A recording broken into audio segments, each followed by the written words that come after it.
আহা, আজকে কি সুন্দর মৌসুমিটা, গানটার কথা মনে পড়ে যাচ্ছে। গানটা তো গেয়ে আমি যে তোমার, তুমি যে আমার, আমি যে তোমার। বৌমা, তুমি জানো না আমাদের পরিবারে এই সমস্ত কিছু চলে না, বুঝতে পারলে? তোমার শ্বশুর মশাই আর আমি এগুলো কিছুই পছন্দ করি না। লজ্জা করে না তোমার?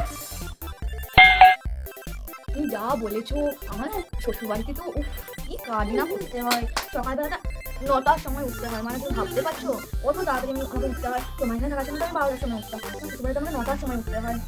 কি বলবো বলো। আর তারপরে তো 9টার সময় উঠে করে তো ওই 1টা-2টার দিকে আবার ঘুমিয়ে যায়। বলো কত আরে, কাজ করি আমি।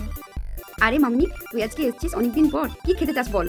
হ্যাঁ মা, তুমি না আমার জন্য chicken curry, biryani, fried rice, chicken এগুলো বানিয়ে দাও, ঠিক আছে? এগুলো বানিয়ে দাও। এই বুড়ি, তুই একটু দাঁড়াতো, আমি একটু বাথরুমে ছেড়ে আসছি, ঠিক আছে? তুমি বাথরুম থেকে সেরে আসো। এই রে, কি আনন্দ, মায়ের বাড়িতে এসেছি, 12টার সময় ঘুম থেকে উঠবো, সারাদিন ফ্রি। এই আনন্দ একটা গান তো হতেই হয়। মেরে ভোলেনা সুন, মেরে প্যার কি ধুন, মেরে ভোলেনা সুন, আমি যে তোমার, শুধু যে তোমার, আমি যে তোমার। আবার মনে হয় বৌমা গান করা শুরু করে দিয়েছে। না বললাম, তবুও গান করা শুরু করে দিল। উফ, আমাকে আর ভালো লাগে না, একটা তো বৌমা পেয়েছি। ও, তুই গান করছিস?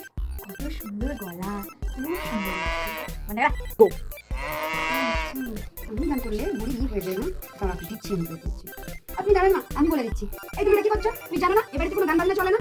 তোমার বাবা আর মা একদম পছন্দ করে না। নিজের বাড়ি থেকে গান করবে, যাও নিজের শ্বশুর বাড়ি থেকে গান করবে, আমাদের বাড়িতে না, ঠিক আছে? বৌমা,